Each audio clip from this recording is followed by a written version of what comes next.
after Juani actually gives her opinion and insight on this, then it will be open for the entire panel. So as a woman of color, Juani, in a wonderful USA, how have you navigated the corporate world, colorism, and then later on love? Wow. So corporate, of course, for many of us began right after college, and you're really trying to figure out who you are and how you really fit in to that whole dynamic, right? And so being in Atlanta in corporate was totally different from being in California and Los Angeles in corporate. And if I definitely had a culture shock in Los Angeles, but being born in Atlanta. So one of my biggest struggles that I found that I had in both places and very differently in Los Angeles, it was hard being a minority in a majority Hispanic population, right? And then where they run everything, and then me being African American, I pretty much was just like I was secondary. But when I'm home, it was myself being a minority, where I am like I'm second because of course the Caucasian was white, then then here I am, and then everybody else kind of funneled through. In Los Angeles, I found it was difficult because during the time I was in corporate, I was the token. And that was very, very difficult for me. And in some ways, it was beneficial because I learned a lot in college being the token and how to navigate around all of that. But it also was very difficult because I had no one who was like me. And so everyone seemed like they had a partner. There was always like 3 or 4 Caucasians. There were 3 or 4 Asians. And and there were like a lot of Hispanics in my department. But every time we were to get another African American and they saw us communicating, it was like one of us had to go. It could only always be one. So I learned then that one, I learned the rule of like not congregating. And the second rule was I felt like no one was going to be there long. So I really had to um, groom myself based on my surroundings. And that definitely helped me when I came back to Atlanta and dealing with not only, well, not, I wasn't the token anymore, but it was like, it was too many minorities. So being turned down because now there are too many of us, and actually being told that, don't you think we need some diversity, but you're in Atlanta. Right. So, trying to navigate both of those will have been very, very difficult. But in both situations, I have definitely learned, how to approach different people from different backgrounds, and knowing that although everyone may smile in your face, everyone does not like you. And so, and everyone sees you as a threat in some type of way. Thanks for that insight, Juani. Mhm. So, Suchay, I mean, we'll sort of chime in together, seeing that we're from the Caribbean.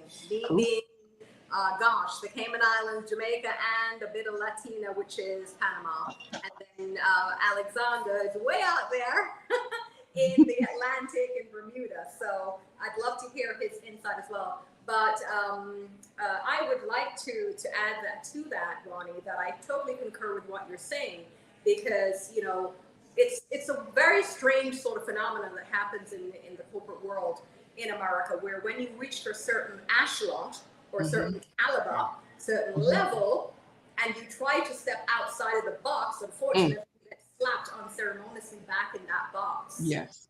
So that is what I found, and I'll sort of share after Alexander and Suchay gives their insight as to their personal experience.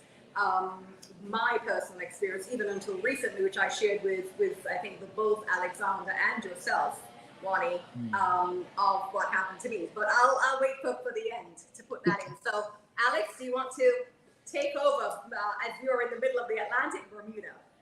Yeah, absolutely. So, fortunately, unfortunate or unfortunate for me, my experience was a bit unique in that, first of all, I was raised in a very, very diverse community, and ended up, for the most part, outside of high school, attending white institutions. So I was always around, let's say, middle class, upper middle class, affluent white individuals. That said, in order for me to thrive in that environment, obviously I had to work 10 times harder, put in many more hours, go above and beyond. I mean, just having this discussion triggers an experience I had at the University of New Haven, doing an English literature course, being constantly told by a white male professor that my English, or my scale of the English language, was below that acceptable at the university level. I was a straight A student. Had been through high school, primary school, you name it, was in every other course at university beside this gentleman's course. And he was continually giving me B minuses. I opted one day because I found out the dean of the English department used to serve this sort of assistance program for students that struggled with English as a second language. So I snuck in there. I handwrote one of my papers out to make it appear as if it was a draft. It really was final format, handed it to this gentleman for him to basically mark for me. He graded the paper an A minus, right? Oh, wow. And he corrected the few grammatical errors I made. I then typed the paper up, handed it in to this professor. The professor marked it as a C+ paper. And I ended up taking it to the dean, and that exposed a whole issue of how minorities, we as minorities, blacks in particular, get given a second tier treatment, if you will. That's say jumping into corporate world. And I shared this with you, the other day. Here it is, roll forward. I'm 20 or 29 years old. I get recruited by AIG. At the time, their largest firm in the world. Now, they came after me. I didn't apply to go there. Part of my interviewing and recruitment process, I had to attend board meetings. One of the first board meetings I attend, I sit in, I articulate who I am, my background, and a gentleman in front of me, to the rest of the room, as if I wasn't even there, makes the comment, "They really do exist." Wow. Which, I'm sitting back saying to myself, excuse the language, what do you mean we really do exist? What are you talking about? And he says, "Black males, articulate, well-educated, you really do exist."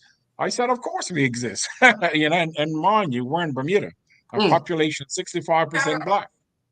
So those were the sorts of things that I encountered throughout my career, and it really just forced me to develop a toughened skin, if you will, as well as the realization that in order for me to succeed and elevate, I always had to outperform my peers, not one times or two times or five times. It had to be excessive, 10 or 15 or 20 times. If they were producing in sales, let's say $1 million a month, I had to produce 5 million to get equivalent treatment to what they were getting. So it created a different mindset in me. Okay. Thanks for that, Alexander. Suchay, I'll turn it over to you. Oh my God, all of that has triggered me. Myself also came from growing up in a middle class, of white, even though I'm from Dominican Republic. And I came to New York City when I was 3. So my peers were from everywhere. And home, so my background is in hospitality. And so we are used to the people, when you go to get a job, they look like you. You know what I'm saying? They're not looking Correct. When they're not doubting your education and where you came from or who your family is or nothing like that. And that was good. Still, I got married and moved to Texas, honey. Oh, the wrong stage. Mm. Right. That's for sure. Okay, that was extreme. I did not know, and so I moved over there with my husband. He's from Texas, and I am excited. I'm like, okay, I'm ready to get out here and let's see what's going on. And so I started applying for these fancy, nice hotels that I'm used to working, and it was a whole situation. And I'm like, I'm not understanding what the problem is. I have the education. I speak 4 languages. And I know what I can bring to the table. So what are we dealing with? And so that was the first time of me dealing with, this is a situation that is because you're white and I'm not. Yes. Right. That's the first time. I was 25 years old. Before that, I have never went through any of that situation. Never, until I went to Texas, and it was a reality. Like, what? The funny part is that the lady wasn't even white, like white American. She was white, but not white American. She was white, but from a different country. But now you're white and treating me differently. Like, what are we doing? Like, why do we have to, like, our friend said, why do we have to work 10 times more and prove 20 times more because of who we are, the color of the skin, the way that we speak, the way that we look, the way that we dress. I really hope that women, like, I would not want my daughter tomorrow growing up going through that. And so as young as she is, I have to teach her. You have to. You're gonna have to be double, you're gonna have to be triple than what this is. And she is an all white, most white, rich community, and stuff like that. But she's a mixed baby. And so, but still, she's not considered white. She's still black. And all her little girlfriends are white with blue eyes. And so she is being brought up and in a community that is a really good community and stuff like that. And she hasn't gotten through that situation yet. But for me, it was painful because I'm thinking, so wait, am I not worthy of being a supervisor of the 4 seasons? Like, what are we talking about here? Am I not worthy? And so I remember that me going into depression a little bit because it took almost 2 years to get a job. I had to start at the front desk. I've been, in better positions and making more money. And I was like, okay, like, I'm willing to start from zero, but there's something that has to change here. There's something that has to change. And I press, to say the least.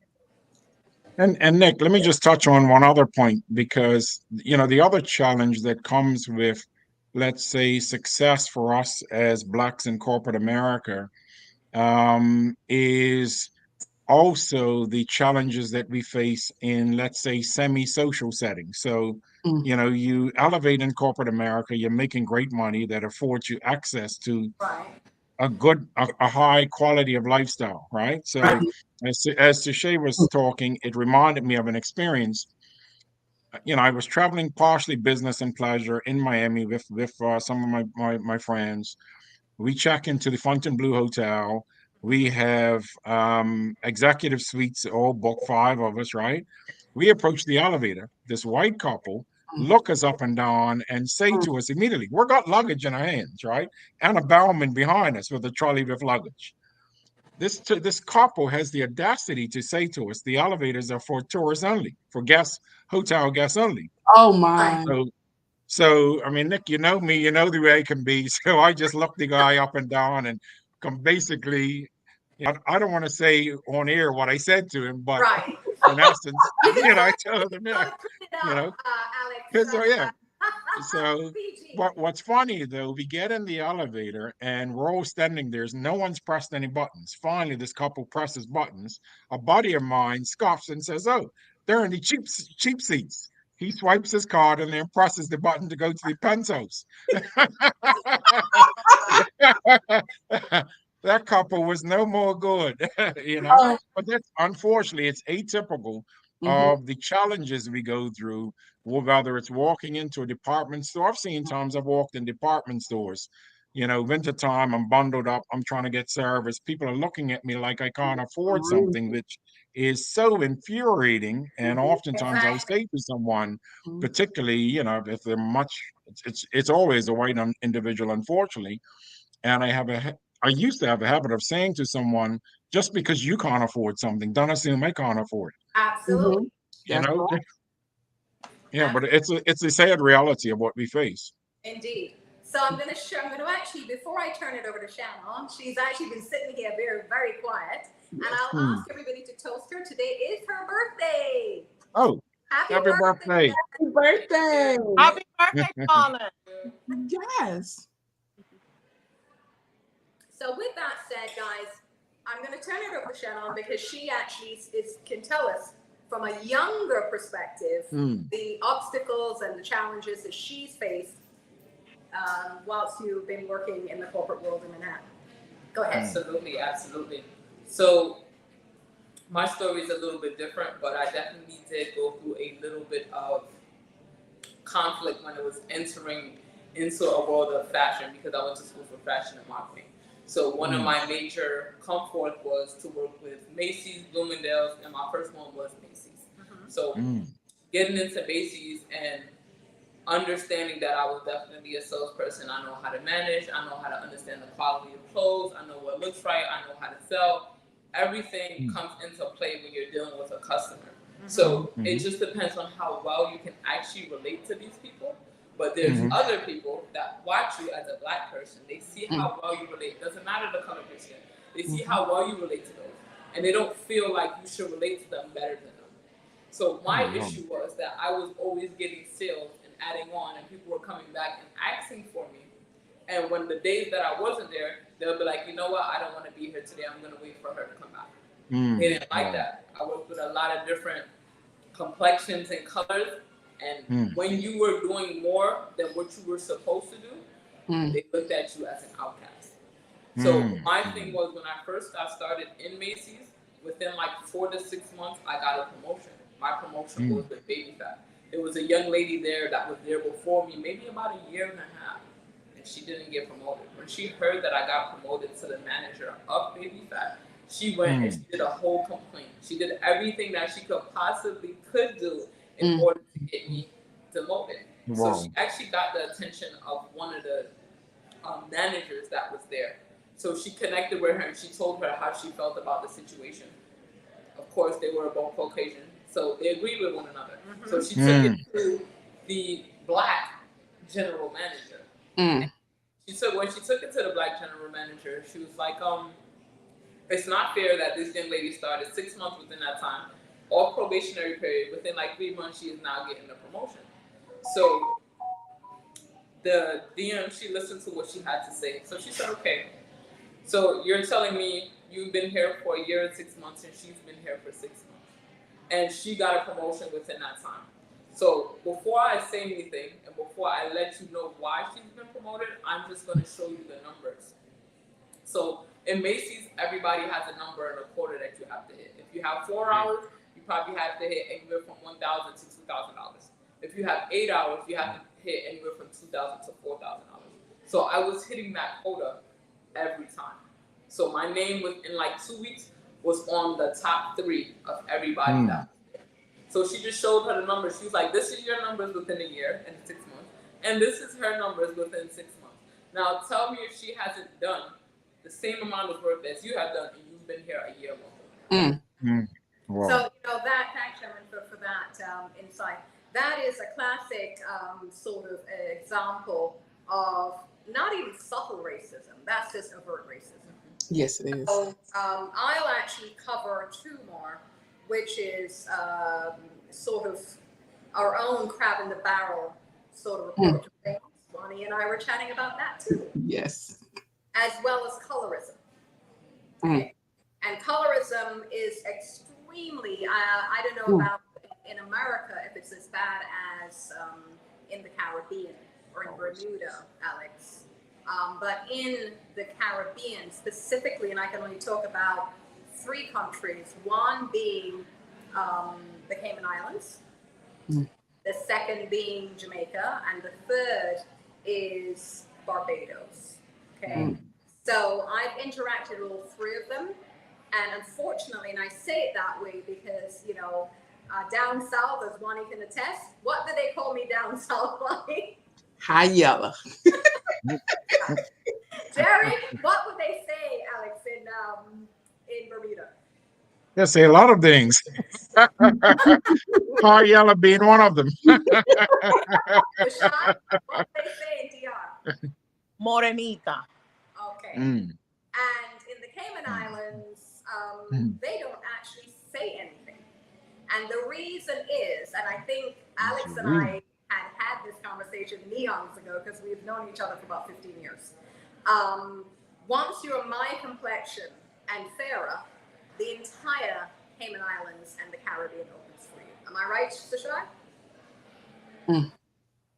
Now, 100%. I'm not happy to say that, but it's the absolute reality. And I can say categorically, 100% authentically, that from age zero, right through to today in the Caribbean, I've never had, and I know it sounds really weird for people to hear this, but I've never had any sort of racism at all.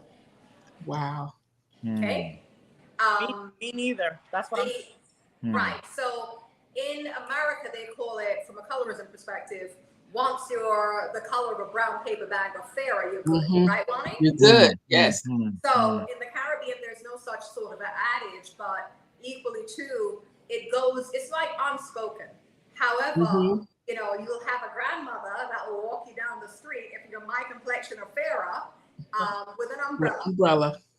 And the reason is they don't want Shannon. She migrated here very, very young. Okay, so they don't understand this. Maybe that's why she's laughing. But they don't want you to get darker. Okay, and when you reach a certain age, they will tell you point blank, if you come from the sort of white Caribbean background, and Alex is smiling, they will tell you, don't you dare bring a dark-skinned person in my house. Introduce me to them as you're intended. And it's basically because they don't want darker-skinned offspring. Okay?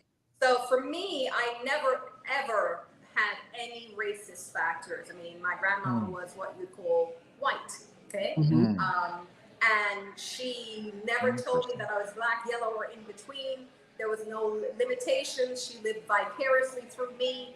There was nothing that was too good for me. Okay? Now, when it comes to racism, the very first encounter I had personally was when I came to Florida. And I will not repeat what was said because it was extremely derogatory and something I don't want to sort of say again. Okay, very bad by a so-called white person. And there's a reason why I refer to them as that, which we might get into that if we have enough time. But we have a lot of topics, and I've shared this with both Alex as well as Juani offline. And it is earth riveting. Maybe the next live that we have, we can get into that factor. But yeah, colorism. Yeah, you know, if you're like, when I'm in the Caribbean, I sort of bronze. I go to a beautiful bronze color. And you will have the so-called white Caymanians, white Jamaicans that may have a little bit of prejudice factors there. But if you have pretty features in their mind and good hair, oh God, that's so that terrible. You can pass in a rush, okay? Now, when it comes to love, it was a strange thing for me personally. On one side, I was being told, you have to be white, go white all the way, okay? On the other side, it was sort of accepted, but not really accepted on my darker skin, it's sort of maternal side. And, you know, I married completely out of my race, both European white men, and I didn't have any sort of racist factors with either of them, I have to say. However, you know, with the first husband, who was staunchly, you know, his mother was staunchly racist, and she couldn't even hide it properly. Yet again, another time, another topic. Because but, you know, I will close out my experience by saying when I got into a certain level in corporate America, and I worked for McClatchy. That's the third largest media conglomerate in this entire country. The white men, if they could bed you, absolutely, you would then excel miraculously and sort of strangely overnight to way up in the ranks. So that was their intention. And then with what I was saying earlier with the black crab effect, that exists equally in America as well as in the Caribbean, there was a very professional lady that was my boss, and she sort of personified that mentality that I'm not helping a young black girl, a young woman. So the job that I should have gotten that was directly under her as the group publisher, and she was the VP of publishing, she made sure that went to a blue-eyed blonde. Of course. So I smile sarcastically because, instead of opening the doors for each other, we're actually vetoing each other because of bad mind and jealousy and all other factors. But exactly. I would love to take this topic on another time, more in depth, but we have so many topics to go through. Okay, so ladies, Juani, just run it through about, have you dated outside of your race?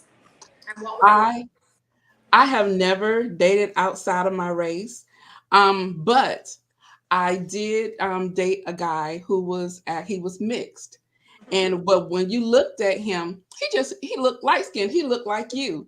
My grandfather, he's my great grandfather. They lived with us growing up. He was born in 1908. He went through all of the segregation, prejudice, being beaten and hosed down. So he had very, very strong, vivid memories of things that happened to him as he was progressing and growing up. Right. When I remember the insurance man coming to my grandparents' house before they moved with us, they were Caucasian. They would come to the door. My granddad wouldn't let them in the house. He would go and handle his insurance business outside on the porch. They could not come into the house. Wow. So the young man that I was dating in high school, he had been over to the house a lot of times. My grandfather never had a problem with him until his mother came to pick him up. And his mom was Caucasian. And so she came and she knocked on the door and she asked, is Tony here? And so my granddad looked at her and he was like, nah, Tony not here, because I know one like looks like you is here. And he says, really? She was like, he was here. He came over here to see his girlfriend. He said, LaJauna. And my granddad, his whole tone changed. Now he's a pastor, but he wasn't a pastor this day. His entire tone changed. He said, DeWandy. So when he called me that, I was in trouble. He was like, DeWandy, is that man, that boy down? He was a boy now. Is that boy down there? Is his name Tony? And I said, yes, sir. My grandfather went off because he was like, no granddaughter of mine is going to be dating a word that I won't mention on here. So that, Juani, is direct colorism and racism because his mother was white, right? Yes. Wow. But prior to that, he was fine. He had been to my house millions of times. But that time when he saw who his mother was, that was it. End of it. That was the end of it. So that's the flip side of my paternal family with bringing home a dark-skinned guy. Wow. Which I never did. I had never introduced my beloved grandmother, and unfortunately she's passed now, never introduced her to a dark-skinned young gentleman. Because I think Granny would have keeled over right there. I was the favorite grandchild of the favorite child. And she treated me, I could not have asked for a better grandmother. That's why I love her dearly, even today. She treated me as a princess. There was nothing too good for me. She pushed me, she motivated me. She was amazing. But under the context, never ever bring a dark-skinned man home. Yes. That's the end of that. And, you know, that's all I'll leave it at. All right. So, I've been there. go ahead, Suchay. Ooh, another trigger. I said I have been there. My mom, may she rest in peace, told me, going to go back to the States or any part in the world, pay more attention to you if you are in the arms of a white man. So it will be preferred for me to marry a white man, even if he was broke, than to marry a rich black man. Yes, and Wow. it's Wow. in the But we live, yeah. And so I went with that. I didn't know any better. Now I'm married. I'm still married to him. It's been 20 years, so it's okay. And she told me that, and she also told me it will open more doors for your children, not to be so dark. Absolutely. Wow. Yes, ma'am. This is an interesting topic. It is.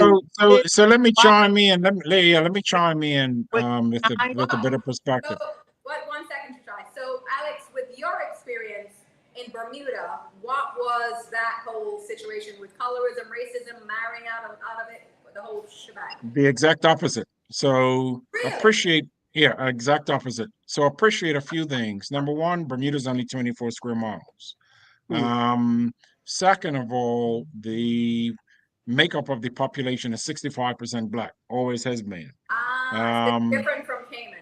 Okay. Very different. Yeah, very different. In addition, that 65% Black population, I would suggest at least probably 60% of them are my complexion or darker. So the dynamics are very different. In addition, and most importantly, unlike a lot of the other Caribbean islands, including America, a lot of the wealth sits in Black hands in Bermuda. A lot of the wealth. And also appreciate Bermuda is one of the most affluent jurisdictions in the world, period. Absolutely. You know, unfortunately, it's accepted right now as the most expensive place in the world to live. Really is. It's not something that we're proud of as a destination, but that's just the facts. So all of this to say that I grew up in a community where there was a lot of affluence. It was easy to make money. There is no income tax in Bermuda. The currency is pegged by statute to the US dollar. So coming into the US dollar, even now for Bermudian, everything is always considered cheap here to a Bermudian in America. Going into Europe and other places, no different. So when it comes to relationships, when it comes to marriages and all the rest, now relative to my family, one thing my father was always very clear on. He used to grill to myself and my sister, do not ever bring a white individual into this house proposing. It wasn't even an option as a girlfriend, let alone for marriage. It wasn't even an option. So that was growed into me probably from birth. That's probably the first words he probably said to me. So unfortunately, I developed a mindset relative to relationships that I only look one way, and that's just something that's been ingrained into me. Yeah, I do have white friends, of Asian friends, and all the rest of it. But in terms of all my relationships, I've only ever dated Black women. It's never nothing else has even been an option for me. Thank you. We appreciate that. So that's wonderful. And I would say I have a very robust group of male friends that I've known from birth. We communicate every day, WhatsApp, social media. Even every single one of my friends, every single one of the relationships, all of the wives, it's all Black on Black. Wonderful. Yes. Excellent. And I love to see. I mean, there's no way that I can be racist, guys. And anybody watching, I'm far from racist. I have so much mix in me, it's unbelievable. Okay. With that said, but as I became older, to be frank with you, and sort of finishing off that thought, a string of thought that Alexander put forward, that it was affirmed to, you know, carry on the Black lineage and keep that wealth and that brain power and that wonderful genealogy into purity. Yeah. I have come to the realization around about when I was 30 that, you know, I really need to start living for me. Yeah. Absolutely. Yeah. By 38, absolutely. I had passed on, unfortunately. Now, thinking back, would I have had the balls, so to speak, to stand up to her and really introduce her to a man of color? I don't know. Probably not. No, probably not. Probably not. What do you think, Shannon? No, the answer is no. No, but you know, one thing that even in my situation that changed me was the, you know, my daughter, let's say, coming into adulthood. Because when I looked at her as a young woman, you know, 24, 25, then starting to give thought to who she would potentially marry, Right. realizing what I've exposed her to. Again, she, you know, my daughter was a straight A student, attended a lot of white institutions and all the rest of it. And part of me sort of had an angst because ideally I would have wanted her to marry a Black male, but I never said to her, never set her down like my father did with me to say, don't ever bring a white individual into this home, because I was more concerned for her happiness, her safety, and her just really, you know, having a great partner. That was far more important to me than anything else. So to be honest, it was the kids that brought about a serious change in my outlook, relative to just, you know, how I perceive, okay, the generation coming behind me. You know, that said, the boys started to, you could, because the oldest had a child, and I still to this day, I tease my oldest grandson. I refer to him as white boy because he's extremely fair-skinned, simply because his mother is very fair-skinned. This kid was born with, you know, very fair skin, although he's Black, but he has green eyes and blonde hair. You know, so he's like my little secret weapon that I'm grooming. Yeah, I mean, it is. Listen, thanks, Alex, for that. I mean, we have so many topics that we sort of have to move forward. But yeah, it's very unfortunate. And Shannon thinks that I wouldn't have stand up to Granny, but after a while, maybe it was easy that she wasn't around when I finally made the decision to sort of dive back into the ebony pool.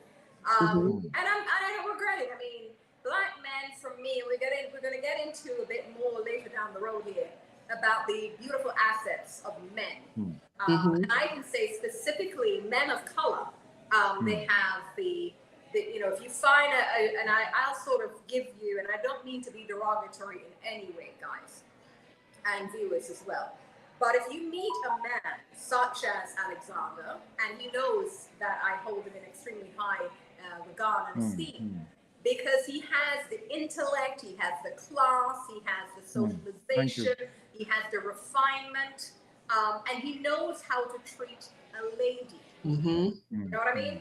And that is a total anomaly. I can say maybe 5 of them might not in Bermuda. Not in Bermuda. Not in Bermuda. Not in Bermuda, or only because of Bermuda? What did you say? No, not in Bermuda. Oh, that doesn't exist anymore. No, I'm an average guy in Bermuda. Really? So there's it. I'm not kidding you. Just about every male in Bermuda is like me, because this is the way we're raised. Right. But unfortunately, especially in the young population, you know, about Shannon's age, and we've spoken in America, it doesn't exist. No. Okay? Shannon, you need to go to Bermuda. The class, it just doesn't exist. And I can say that you have to sort of get to Alex's level intellectually, and it's really about socialization, the way he was raised. Correct, and there are some older men that still have that, but unfortunately, I can say guys that are, you know, below 40, it is extremely it is extremely rare to find a man that is of caliber. And go to Bermuda, you'll find them. But I also believe that that is why young people who are Shannon, right? Shannon. Yeah. And my daughter she'll be 30 next week. Go outside their race because they can't find or haven't met anyone who likes the things that they like, who can dress properly, who can speak correctly, and who are on their level. And so I wondered, I was like, what is going to happen? But she went outside her race. So although I didn't, but because I exposed her to a lot of different things, just like Alexander. And so my husband always asked, he was like, China not gonna bring no brother home. You know that, right? you know that, right? He was like, and when she did date a black young man, she was hard on him. She was hard, and he had to like, you know what? You're gonna scare him away. And so, her attitude was like, well, if he's afraid of this, he's not the one for me, because the things that I want to obtain, it's hard. It's going to be harder than me. So she, and that's what she is. She's dating, and probably has all in college. She's dated Caucasian, and now she is dating an Asian lawyer. There you are. There you are. And I mean, right. And it's a case scenario that it doesn't mean that if you go Caucasian, white, whatever you want to refer to it as, that they're going to have class and they're going to have the standard. Exactly. Right. It's really the caliber of the man and the family that he came from, how he was bred, his principles, his socialization. In the Caribbean, especially Cayman and Jamaica, we call them butus. And Shannon know exactly what we're talking about. Butus. You've heard me use that, Alex, before. Butus? And literally, how can I say it from an American perspective? Hoods. Hoods. Right, from the hood. Mm-hmm. The ghetto people. You know what I mean? I don't know what Suchay, what do they call it in DR? The same, the hood. And so you do have them that they're, low class. So not because they're Caucasian means that they're high class. Exactly. That's a lot deeper than that. And not because they're Asian too. Exactly. It's much more complex, and our young men and women need to really realize and understand what they need to look for in a partner. And yes. I even told Shannon, because Shannon is, like my daughter. Yes. And I said to her, young women need to start running into the bedroom. Yes. 2 weeks and he's knocking the boots. Yes. No. That's right, Shannon. You need to get to know the guy, get to know the girl. Like, Alex, remind me of the chap's name that was at the Cayman Islands Music Festival that I met. Oh gosh, not B.B. King. Percy Sledge. Okay. When he says this, he has a song, you need to get to know her. Who has a good voice that can sing that first line? Not me. Juani, come on. I'm not her. No. No voice? Shannon? No. No takers. No takers. Come on, Juani. You must have that voice from down south. Oh, girl. No, and that's not where it sounds like it's from. You sound like an operatic singer, right? Okay, so get to know her. Basically, I'll speak the lyrics. It's you need to, Alex, help me here. How does it go? You need to take your time to know her. How does it go? I can't remember. Oh, anyway, something like that, guys, where it's you need to get to know the person from an in-depth perspective before you run into the bed or you talk about getting married to them. And this is the intrinsic problem that our young people have today, where they don't get to know the person. Exactly. Yeah, like 2 weeks is just too short to be going up in bed and kissing up and not. Absolutely. What do you think, Alex? From a man's and we're gonna yes, Alex. We had this conversation. What would you tell your daughter? Oh, that's a different story. Absolutely not. Okay, you're gonna be on the hot seat very soon with this topic. But from a man's perspective, I think think all the ladies on this panel, or 4 of us, can say that running into bed too quick is a no-no. It's a bad thing. Is that right or wrong? If you're looking for a husband. Yes. No, it is absolutely. And see, when you're looking for a husband, it absolutely is. And also appreciate relative to an accomplished individual that's looking for a wife. Right. That also sends the wrong message, because Okay. anyone that is accomplished from a male perspective, remember, that individual is used to a challenge, likes a challenge, thrives off of conquering a challenge. Mhm. Anything that comes easy is not going to captivate or hold that individual. It Bravo. really isn't. You know what I mean? It really isn't. Bravo. Exactly. So that was my thinking. I mean, men are natural born hunters. They love challenges. If you get something, of course, you know, if you look sexy and he can win you overnight, first night, boom, boom, boom. Very rare does that ever end up to a wedding ring. Okay. Correct. It has happened. I know people that it did happen to, but it's very rare. So you need to give that man challenges. You have to give him something to fantasize about, something to get off on. Okay. Exactly. And it's more than just the sexual challenges. It's also the mental challenges. It's more so the mental challenges. Correct. Right. All right. So moving on, we've given that one topic 50 minutes, guys. So we have a whole heap to go through. So I'm going to turn this over to Madame Juani. You know what's coming. Now, Juani and I had a very profound conversation. I'll just be very candid with some of what we shared. Of course, I ain't going to tell you everything. So, of why, here's a question. Why are women of color ashamed of their sexuality and physical assets? Juani, I'll turn it over to you.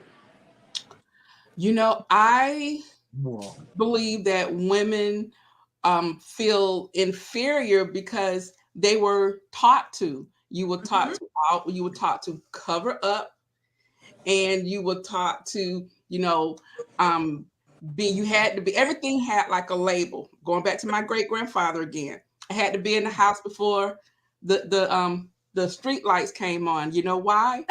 Because only hookers are out there then. Absolutely. I couldn't be outside. I couldn't even be at the end talking of the driveway in our yard talking to people. No, I couldn't get a phone call after 7:30. 7:30 was the time for me. I couldn't be on the phone. You know why? Because only men who wanted to get you in bed would call you after 7:30. A booty call. It was a booty call at 7:30. It's still sun out. Now it's gotten a little better, though, Juani. Now it's what is it now, Alex? At 1, 2 o'clock in the morning, something like that. Exactly. But we were taught to, you know, this was how you were supposed to be. Parents did not talk about, you know, sexuality or sex or having an orgasm. What was that supposed to be like? I remember. Juani, did they even know? Thinking about my grandmother was born in 1911. Oh my gosh. Next to her, I don't. Anyway, let's just leave that in the corner. Now, those were not topics. Though, and some women, you know, weren't even talked about. Had the conversation with their parents about, you know, having their first cycle. And when things like that happened to them, they thought they were dying. And so, you know, so it was just things that were not talked about. And a lot of times, you know, when you do talk about things, I would think from a young man's perspective, you learn it from the street. That's correct. You learn it from the street. And so, and after, you know, during the years, you kind of, you know, tame it down a little bit and make it more appropriate. Right. But I think a lot of them, even now, is a lot of things that people just don't do because what we say, they think it's nasty. I would never do this. I would never do that. I would never have, I'm comfortable with missionary. It's just a lot of things. And that is just the way that some people think that it was. And some people just aren't adventurous. And, you know, are they stuck? Nicole, Nick, are you stuck? Yeah, they're frozen. Absolutely.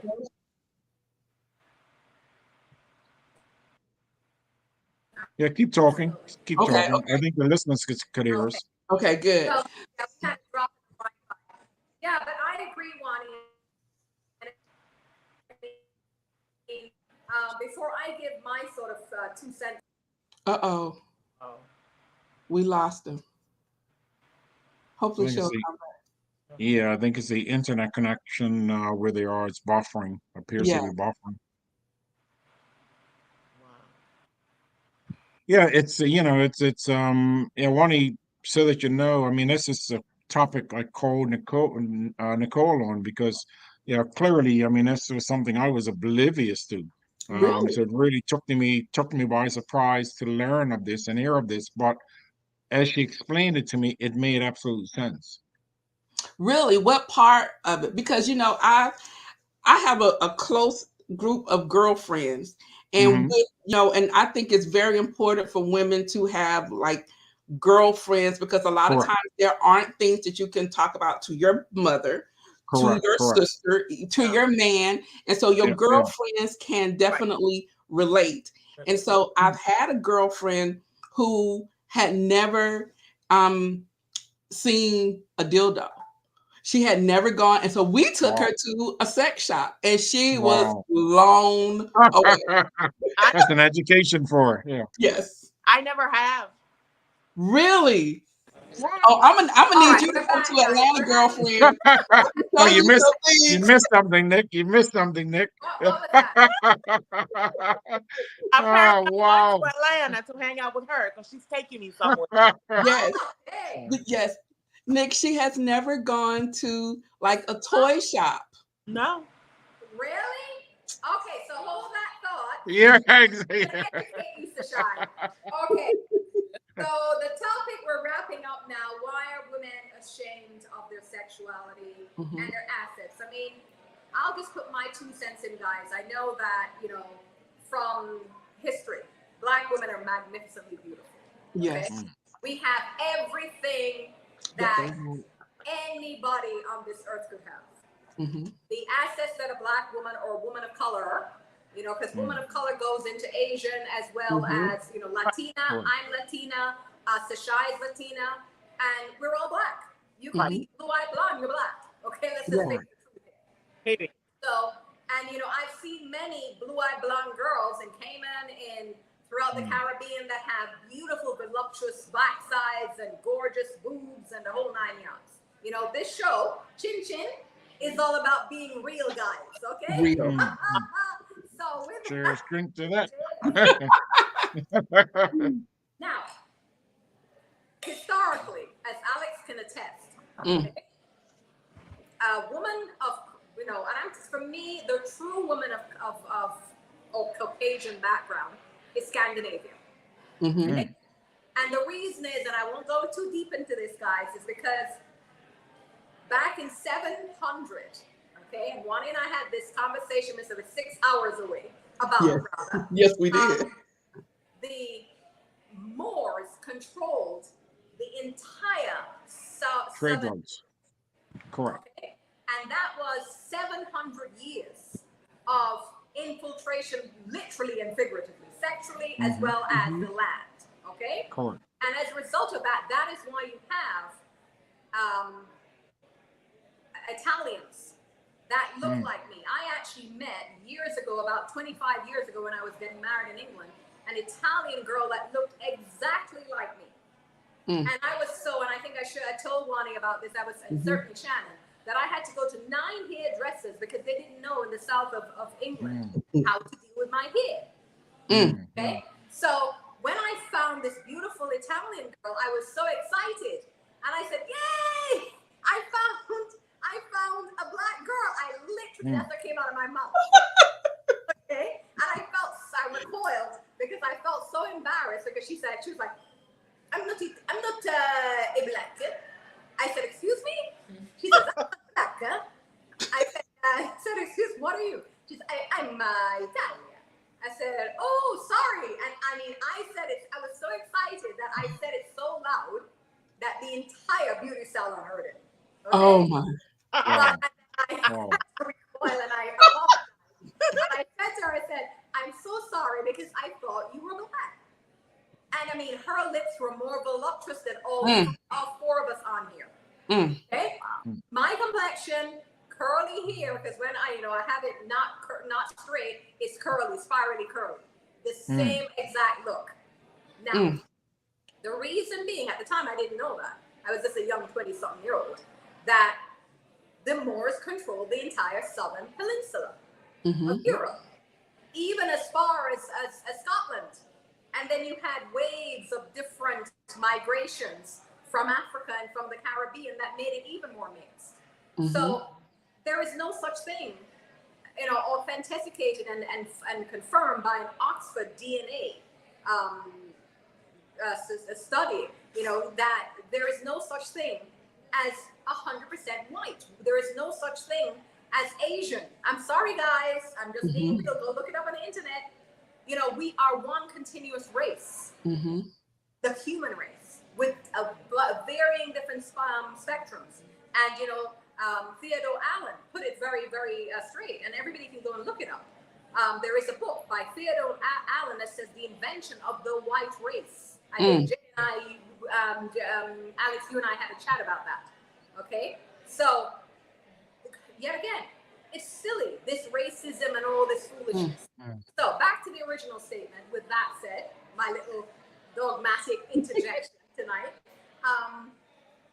There is a history of beautiful, look at, for example, one of the ones that I always say epitomizes the essence of a woman of color, Sophia Loren. Do you think that she's white? No, she's not. She's from the south of Italy. Thank you, Suchay. She's curvy, and that she epitomizes every aspect of the essential attributes of the characteristics and features of a Black woman's body. Yes. So whenever you see a beautiful derriere, beautiful boobs, small waist, yes, bones, what is that, guys? Right. Exactly. That's right. Thank you. So, there is no need. I mean, going back again to when I was a kid, people would tell me, oh, your lips are too thick. Come on. Your hair is too curly. I mean, we were programmed and whitewashed to think that as Black women, everything about us was undesirable and dreadful. You know what I mean? Yes. Yes. Opposite. And here's the thing. That whole dogma was turned on its head with a Kardashian fact. Yes. That's for sure. The big boom. I mean, yes. They were basically creating themselves as it's an image of us. Black women. And when you look at their lineage too, they're not 100% white either. That's true. But here's my question. What is white? It's fair. It doesn't exist. I refer yet again, anybody that wants to challenge me or think that I'm mentally deranged, go have a read of Theodore Allen. All right? So with that said, we're moving on. Juani, to the naughty side of things. And before I forget, I'd love to thank our sponsor. We have two tonight. One is High on Love, who was so fabulous to send us some beautiful products to indulge in. I apologize, Suchay, we didn't get a chance to send you a box, but we'll have a rain check with you. It was only for ladies as well, Alex. Sorry, there's nothing there for you. No. I got my gift. I got my gift. I got my gift. And then after that, I also have to thank Papillon 25 again for having us here. It's a beautiful location. I apologize for, I'm sure you're hearing a bit of the boisterosity outside because it is packed tonight. But I'll turn it back over to Juani and she'll introduce some of the niceties. And then after that, Shannon, some of the niceties that they got from High on Love. So today I received this beautiful box here. And what's in there, Juani? And what's in here? So hopefully you guys can see. This is what the inside says. It just says High on. So hold on a second. Did Suchay receive one of these boxes as well? No, I just said it, Alex. She didn't. We actually got that before Suchay was actually confirmed for the panel tonight. So I will give her a rain check on it. I just said it. See, that would have addressed something that we discussed, I guess, when you guys faded off. But go ahead. Yeah. Funny. Yeah. And so we have this beautiful pink, my favorite color, paper in here. But in here, we have some high on love. This is the Cannabis body butter right here. Can you Beautiful. in the packaging You have is to open that, Juani. Come on now. oh yes. Oh, okay. Y'all know I'm gonna open this. I'm definitely going to open this. The packaging is so pretty. And so she's got a lot of other. Well, some of them you can keep for Mr. B and some surprises. You don't have to show us everything. No, I won't, but you're gonna want this box. Ah. Then we might not have to take that trip. But you can still come to Atlanta. There you go. Okay, so this, oh my God, it is beautiful. Look, can you guys see this? Oh, wow. Isn't that pretty? This is so, let me see. Now I have a question. Do you create those boxes? No, they are my client. High on Love is Soirée's client. So that's Okay. how Something to think about. interact. Oh I my, didn't get a box. How does it smell, Juani? it smells amazing. This is the butter. Can you guys, there it is. Oh, It looks nice. very Wow. creamy. Look at that. So, okay. Don't get too excited, Juani. You know I'm getting excited. How come I didn't get a box? Oh my God. It smells great. I might have to close the door and have my own party. How does it smell, Juani? It smells amazing. And look how moist. Can you guys see how moisturizing this is? Moisturizing. Yes. Wow. Oh, this Juani, is some real sliding on them silk sheets later, boy. now. You know you hadn't said nothing but a word, right?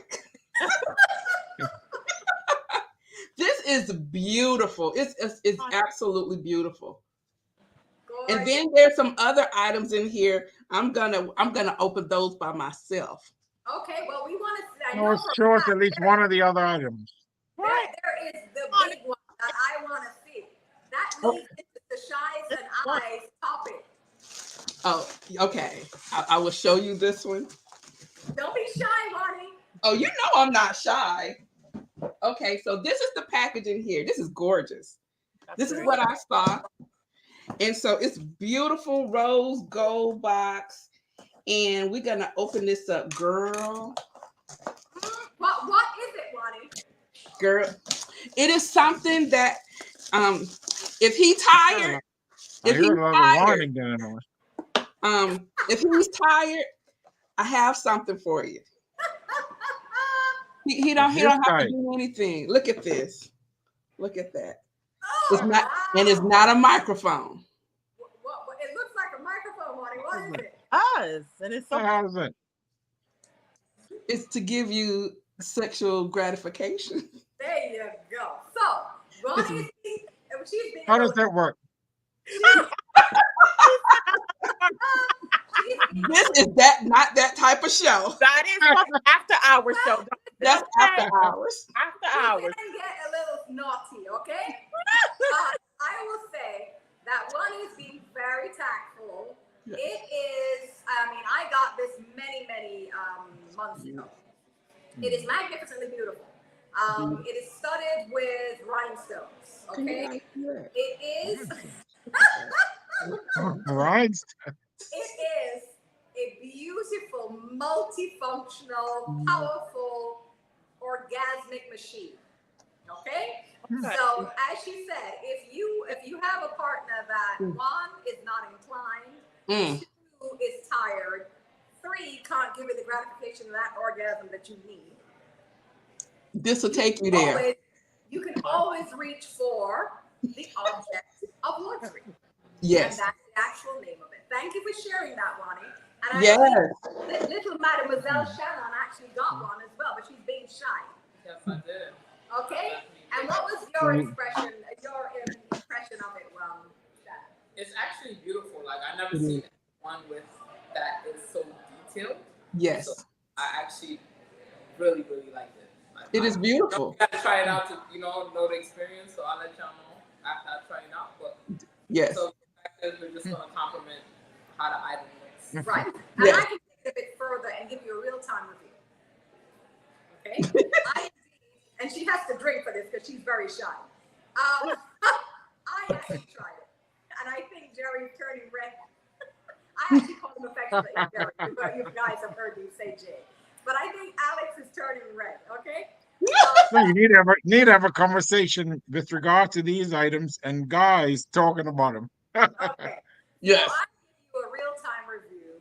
It is extremely powerful, okay? So irrespective of the obstacles of reaching an orgasm that you may or may not have as a woman, you will reach this guaranteed within 1 to 2 minutes. Okay? And it has it's like a Ferrari, guys. So if you have any sort of issue with achieving, as Suchay is drinking, Because she's never seen one. You've never seen one. If you have any sort of issues with orgasm, undoubtedly, the objects of luxury, it is the epitome that it was so properly named, okay, that it will allow you to achieve that much desired orgasm within no time. No time. So, Juani, no time? No time. Yes. So, I love High on Love. It's beautiful. The owner and I, we have a beautiful relationship. She's fantastic. And I have to say, thanks again, Angela, for sending all these magnificent products over to us. They're gorgeous, extremely luxurious, and beautifully put together. Bravo. Yes. I mean, I've went through a number of toys in my time. I'm not shy to tell you. I've burned out the batteries. I can see Alex going on. No, so what I'm curious about relative to what you're talking about is having someone like the designer on the show to speak to how they go about designing designing these types of items, because that's an education within itself. Absolutely. Yeah. You know what I mean? But and I can say, having went through a number of them, and some of them are just pathetic, some of them are non-functional. And Shannon actually said she'd never had one either, so shy, so don't feel that. You really need to, and Juani and I discussed this profoundly as well. As a woman, you really need to know how to please yourself sexually in order for a man to please you. No, Alex, you don't agree? Well, no, I do. Yeah, I do. Absolutely. A woman has to know what pleases her in order to be able to advise a man as to how to please her, because it's a two-way street. You know what I mean? In order for a relationship to succeed, communication has to exist. Exactly. At all levels. You know what I mean? And don't be shy. I mean, it spices up your love life, it spices up your life, and it gives you another. I mean, and here's the thing, doctors will tell you, that there is two completely different orgasms. You can have an orgasm from a toy, and you can have an orgasm from intercourse. And as a woman, it's completely different. Yes. Wow. Okay, and then listen, if you combine the two, 4th of July, New Year's Eve, I want you to send me the box. You want the box? I'm gonna need you to send me the box, okay? Trust me. So with that, guys, I won't go to, because YouTube will ban us if we make it too sensationalized. We have to take this on another platform. But Suchay, being the design extraordinaire that you are, and I must say, guys, her work is fantastic. Okay, We're going to be doing some things jointly, and I'll be taking her on as my client very shortly. And she, the sky's the limit. Preston Bailey, as well as Kathy Ramirez and Diane Valentine, love all three of them. And I can tell you, this young lady, Suchay, does not pale in comparison to them. Wow. Okay? She's Nice. phenomenal. That's great. So with that said, Suchay, and I seriously mean that, how would you go about, the next topic is, how would you go about setting the stage and including high on love in that equation? All on to you. Right. Oh my goodness. Ooh. So first we have to set the mood. It will be, I will incorporate that on my concierge luxury service. We will send you a chef to the house to cook your preferred meal with champagne and the flowers and all of it. And I mean all of it, right?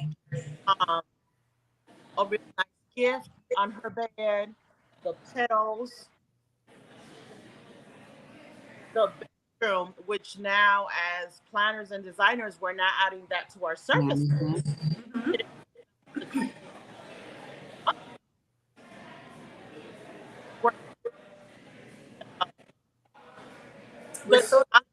Of the honeymoon suite, while we call it. Signing of the honeymoon suite, right?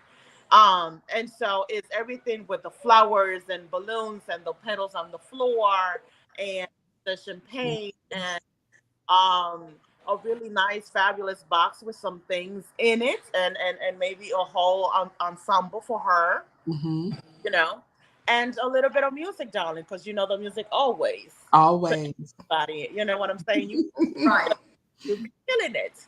And so that's absolutely, that will be something that I definitely am looking forward to doing it because I haven't done that service yet. And so I'm looking forward to incorporate that and see how that comes to life because I think that will be something fabulous. And how would you incorporate in all that fabulosity, Suchay, high and low, and the extraordinary apparatus that Juani shared? How will I incorporate it? Well, obviously the gentleman will have to get a hold of us, and tell us what he has in mind. Lady. No, let's say that we make it happen. We get that, we get that partnership, and you have a bride, right? That says sky's the limit. It doesn't matter what the price. Money's not an object, right? And how would you incorporate that in your design for the evening? Where would you tuck it? Is what I'm saying. Oh, for the design, darling, I haven't gotten to that part yet because I haven't done it yet, so I'm not as far as you think I am. But you don't have no limit. Everything from the chef to a violinist, to the pedals, to a really nice ensemble, to hair and makeup, for you to feel fabulous, the champagne, the hors d'oeuvres, the little toys. And flowers everywhere. Flowers is just more specific. Huh? Would you talk Juani's apparatus toy under the bed, under the pillows, in a sort of, around the floral petals? How would you present it? Around the floral petals? Yeah, I will put it inside so it won't look so, yeah. Or I'll give you another option. In a beautiful crystal bowl filled with whipped cream. Oh, and strawberries. No, she did not bring the whipped cream. And strawberries. No, I was going there. I was just trying to be settled a little bit. Don't be PG. I was trying to be settled. Yes. We'll have the whipped cream and the strawberries. Dipped in chocolate. And chocolate. Yes, ma'am. With the yes. And or you can have warm chocolate. Warm chocolate. And a hot bath. We would prefer the hot bath with the petals and everything in it, just in case you want to take a bath before or after. There you go. And I must say that High and Love actually has a paintable chocolate. It's in the shape of a heart. Okay. And gorgeous. Oh my. Okay. All right. So moving on, guys. This is very, very titillating. I wish we had more time to chat about all these things. Thanks to Shai for that. Absolutely. And as you can hear, she has the hookup. She knows the intricacies and how to create that evening. So, turning it over to the man of the hour, Alex. We're putting you on the hot spot. What is a high value man? Give us that. High value man. Absolutely. Yes. So,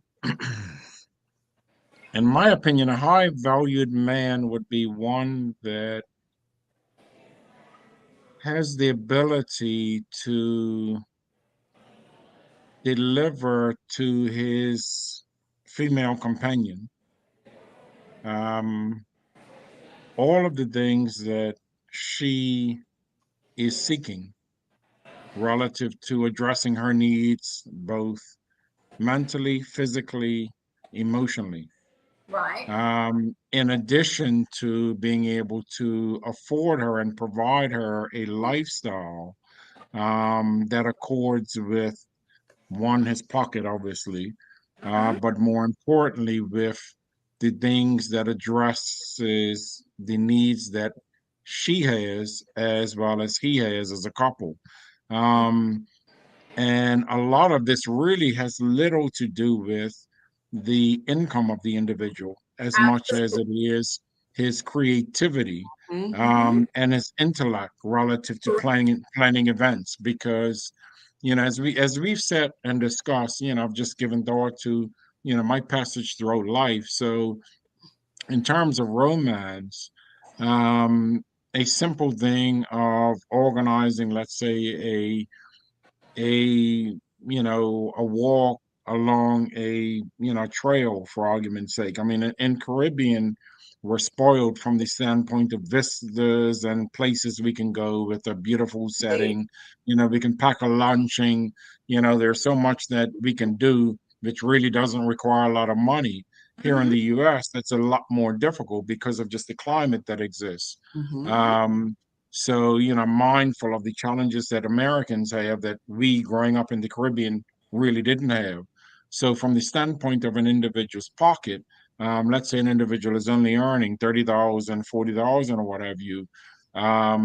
In terms of a high value guy, understanding, let's say, relative to what his mistress or wife or female friend is going through, knowing, okay, she's ending up a work week, she's stressed, even as simple as going to her hairdresser and paying in advance for her hair to be done, and her showing up expecting a bill only to find out on the flip hand, oh no, son's already came, he took care of your bill. He's not just paid this one, he's paid for the next month for you. It's the little things like that that go a long way in developing a relationship as well as providing value to that female, such that you're presenting yourself as that high value, high quality male in her life. That individual that she can look at as, this is a potential husband for me. Absolutely. I totally concur. Yeah. And I will take it further by saying, we're going to get to the of my favorite friend. Unfortunately, let me touch on one other aspect. So there's one other aspect to this. So in lots of cases, and this more so speaks to my wife and I's relationship, because both of us had come out of marriages. She had 2 children, I had a child. So it was a blended household.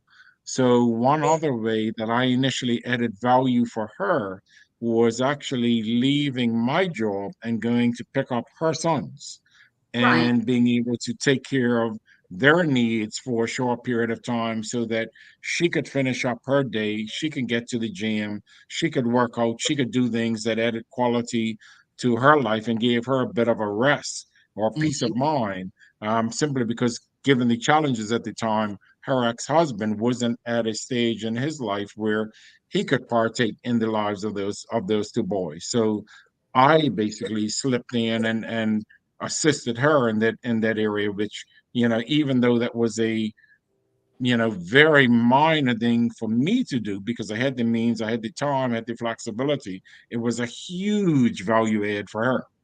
really was. So it's the little things like that, showing up to PTA meetings with her to assist her, with those boys as well. It's those little, well, not they're not really little, but it's They're not. those sorts of items. Well, they're not little to a female. To a guy, though, those are very simple things, and unfortunately, what a lot of females don't realize, a lot of guys just simply don't think of doing these things. But if you say to them, because they're thinking, okay, they need to spend a lot of money to provide value to you. Whereas you can say, well, no, if you just go to a PTA meeting with me, that's all I need. You'll be amazed at their reaction is, okay, that doesn't cost me anything. That's simple. That's during the evening. It's during the work week. You know what I mean? But that provides so much value to a female that unfortunately a lot of males don't realize it. Absolutely. So thanks for that, Alex. And I will just wrap it up because, guys, we're really running a little bit behind. We'd love to get further and chat more. I could chat more forever and a day. But, I would say from my perspective, and, ladies, chime in if you agree, a high-value man is not what's in his bank account. Exactly. Absolutely not. Contrary to my lovely little friend, who I affectionately always refer to because he had a twisted mentality, our friend Kevin Samuels, that he thought that a high-value man was not on the sort of caliber or principles of the man. It was all based on his bank account. Sorry, Kevin, not so. Now, for me personally, a high-value man, he can be making, yet again, if he's exceptional and, I'm not going to sort of operate on potential. Yes. We're too old for potential. Hello. 50 years ago, if I saw a good-looking guy and he had potential, Alex and I had this conversation many times over the years, and he's like, Nick, there's more than potential. Okay? I'd give him a chance. I had the time. I was younger. Now, a man that doesn't come on my playing field already put together, no. Exactly. Later. That's it. Exactly. Okay? So, are you doing the right New York way? How does it go, Shannon? You want to do it in sync with me? Hello? Get the blank out of here. Okay? So, for me, it's more on the integrity, the class, the intellect. The intellect is number one. Okay? Class, the way he treats me, and of course, what's in his bank account. If he's a broke dude, then yes, no can do. If you don't know your wine and you don't know how to treat me, have chivalry, open the doors, yes, like the queen that I am, Hulu, yes, as the queen would go. And it's about his ambition. If you don't have ambition either, in the Caribbean and Jamaica, we always said, and I'll give you the patois, if you don't have ambition, dog, name your supper. No matter what it is. And for our American friends, Juani, did you get what I said? Partial. Okay. So I will dissect that and categorize and sort of translate it. If you don't have ambition, the dog will eat supper. You're done. You're finished. You're finished. Yes. So no ambition. I don't care how pretty he is. I got to the point in my life where if a man is attractive and has a cupid face, okay, Jerry knows what I'm talking about. A cupid face and ambition, class, intellect, and he can stimulate me before we get into the bedroom. Absolutely, we can go further. If you just have a body and no brain and a good rod, what do I need you for? Like, hello? Go ahead. You don't need him, especially if we have our toy here. We definitely don't need him. Exactly. So, for me, a high-value man, equally too, he could be freaking loaded. And if he's rude, arrogant, a butu, meaning hood dude, hood rat, and he has no class, no ambition, no foreseeability, wants to retire at 30 years old, what do I need you for? And a high value man is exactly to what Alex said, that, you know, it's not the little things. For me, that's not little. Giving that support. Giving that support is support in propping her up when she needs you to do it, or that she's unfortunately can't do, or it's gonna stress her too much. Or it's that she's had a bad day and she's just crumbling because she needs a warm, you know, arm to massage or whatever. A massage, to feel comfortable, to feel loved. Oh yeah. You know? To feel secure. Yeah. And then great shag Yes. with Oh man, a high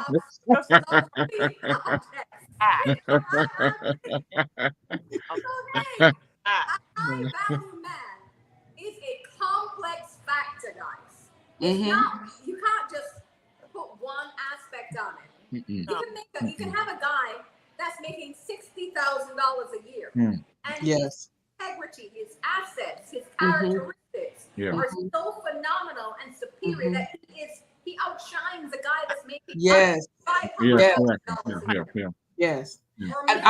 See, at the end of the day, you want a male that's in tune to your needs as a female. You know, emotionally, physically, an individual that can sense when you're having a difficult day, what you need, an individual that can be spontaneous, that can see, okay, you've walked in, you've had a difficult week, you know what, let me make a call. I'm going to have a masseuse come by, relax you. I'm going to call your girls, arrange for you guys to just go have a spa day, relax, you know, or you come in frustrated, you're dealing with stuff with your family or whatever that I know I can't relate to. I'm going to arrange for you and your girls to go have a spa day so you can all talk it out and sort this shit out. You know what I mean? Correct. Yeah, that's what you're after in a high value guy. And I mean, also say not just about the men giving the women things, because some of us can buy our own things. Yes. For me, it's about loyalty, how you treat me. Yes. Have my back when I'm down. Yes. That part. I don't care how much your bank account comes. Well, yeah, at some point, you know, because I do like some expensive things. But anyway, that's a whole different conversation. But and here's the thing too. I need to know that you're gonna have my back. I need to know that when I'm down, I got it. That I can lay down on that bed and not worry about nothing. Yes. Exactly. Yeah. And that having the back also equals to, bleeds into, if a woman is financially inept for any reason, whether she lost the job, she walked off the job, she said, this, I'm done with it. Okay? Yes. That man needs to step up. Now, Alex, yes. you right or wrong, and say, baby, don't worry, I got you. Absolutely. 1,000%. I got you. 1,000%. Yeah. And got you meaning that he's doing that, he's supporting you, because he knows the type of a man who has been not just got you, and it extends beyond not just having you, but ensuring that anyone that you care about, I've got them as well. So whether that be a child, whether that be a mother, whether that be whomever, if there's someone that's dear to you that you care about, and that individual is having a challenge and you can't take care of them, confide in me. I've got it for you. I've got it covered. You know what I mean? Correct. Yeah. And that is what a high value man is. Yes. Yeah. Totally agree. Wonderful or strong, and he's there. Oh, baby, you look gorgeous. No, that's not a high value man. A high value man is to go through every ebbs and flow.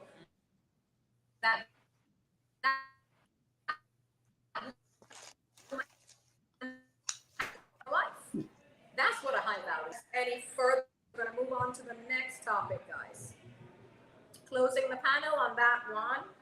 So, Shannon, do you have anything to add before we move on? I mean, it's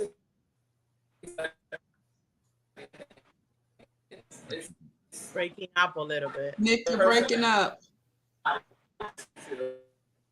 There's the Wi-Fi buffering. You may not get the whole 100% list, but you could probably get the 80 to 95%. Mm-hmm. I can't understand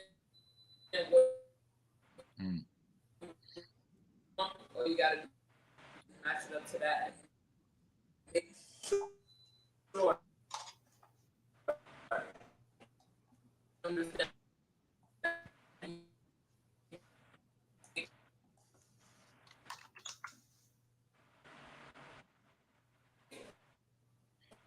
Wow, we completely lost them. I can't.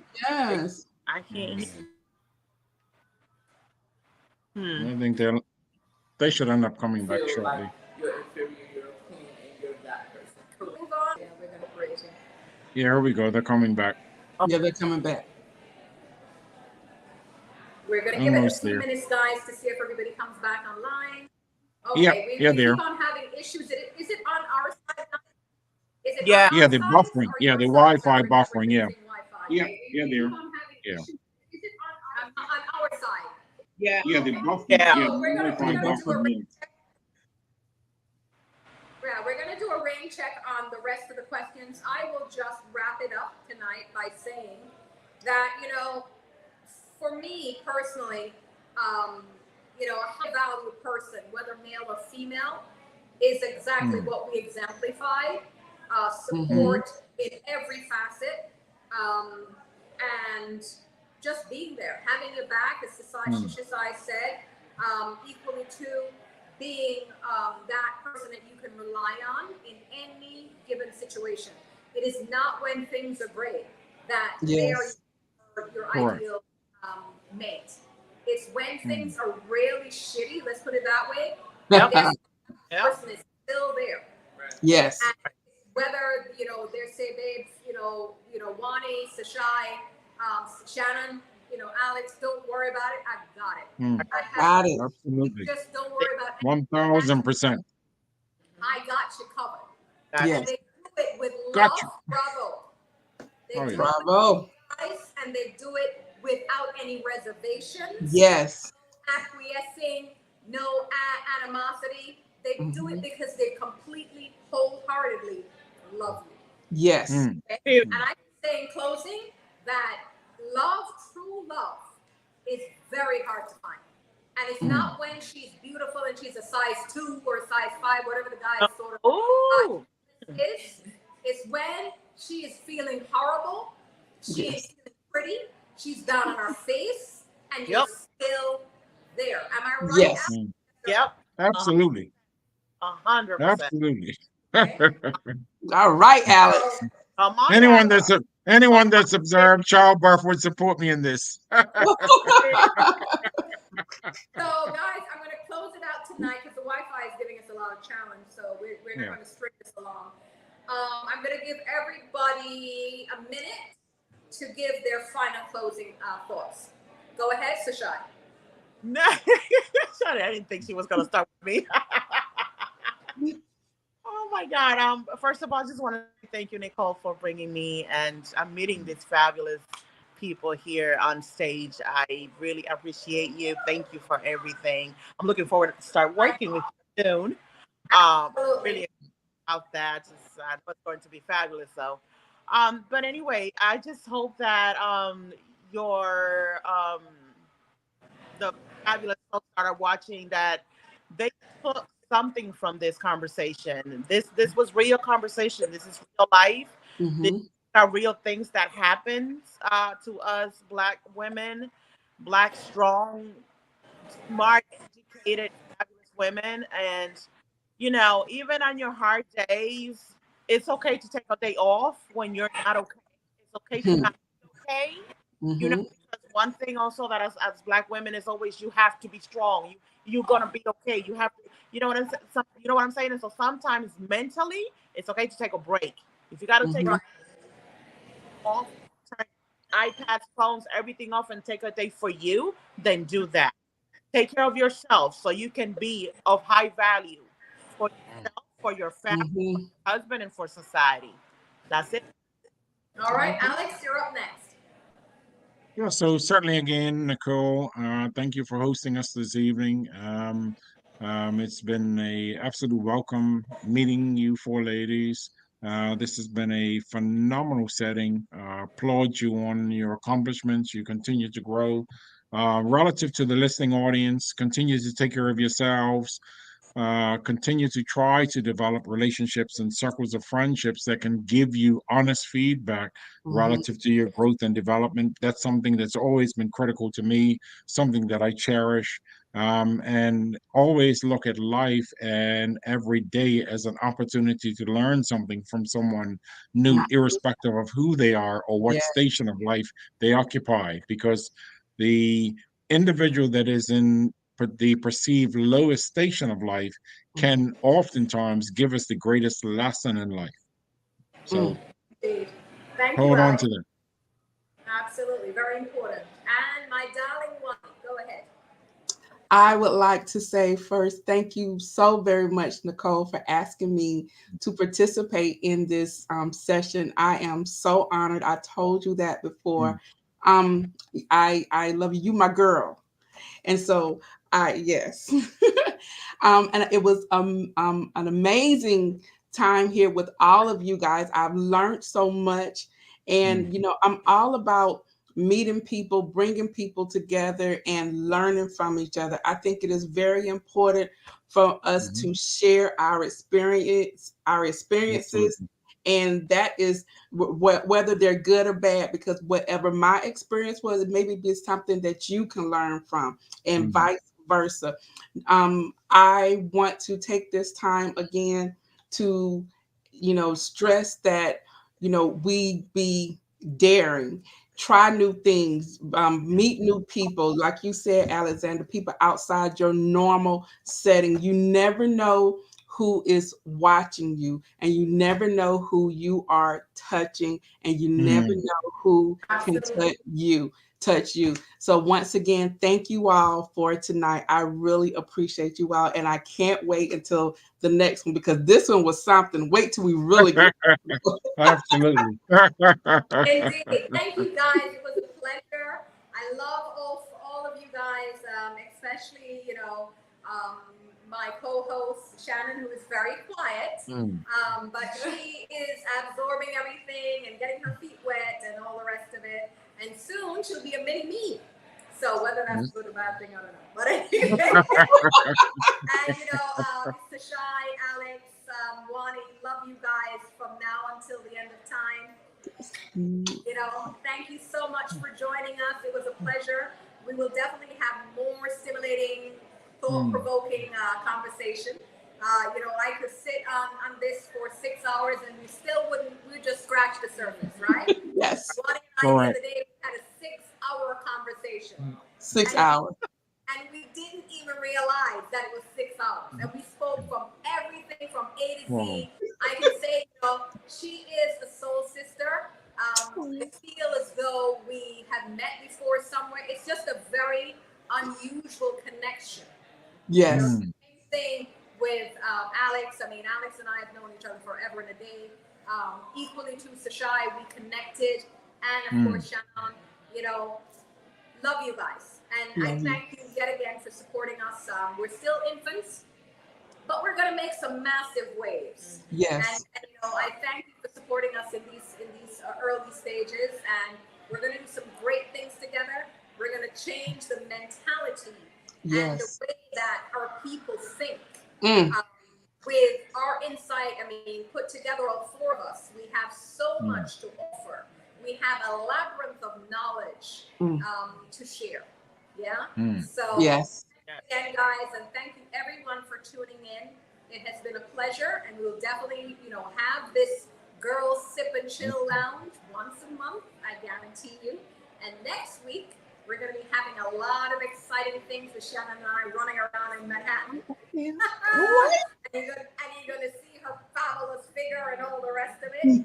So, you know, we're growing the channel, and this was something that was much needed to come forward. And here's the thing that I love about the synergy that we all shared here tonight, because so many people can't be real. You know, whether it's about racism, very true, love, sexuality. I mean, we didn't even scratch the surface. No, we didn't. It's so much to discuss and to edify people of color. Yes. So yet again, look forward to chatting with all of you guys and even more people. And as we grow and get known more, of course, we'll have people like Preston Bailey, Diane Valentine. I mean, Diane is a fantastic lady and a friend. So, you know, we'll rev it up, and, you know, all these ladies are not shy about discussing forbidden topics. And yet again, why should it be forbidden? Yes. Exactly. Yeah. Bodies. It's life. You know, the bodies that we have were given by God. They're temples. So why are we right. You know, and equally two men. I mean, I love to see a beautiful, gorgeous man of color. Yes. There's nothing like it. You know, There's no such thing as a forbidden topic. No. You know, and a lot of people, I mean, yet again, they're so prudish. You know, I know a lot of them are going to look at this and go, "Oh, how could they say that?" Vaffanculo. Yes, I said it in Italian. Go look it up. Okay, ciao, ci vediamo dopo, eh? Ciao. Bye. Ciao. Love you guys. Good night. All right. Good night.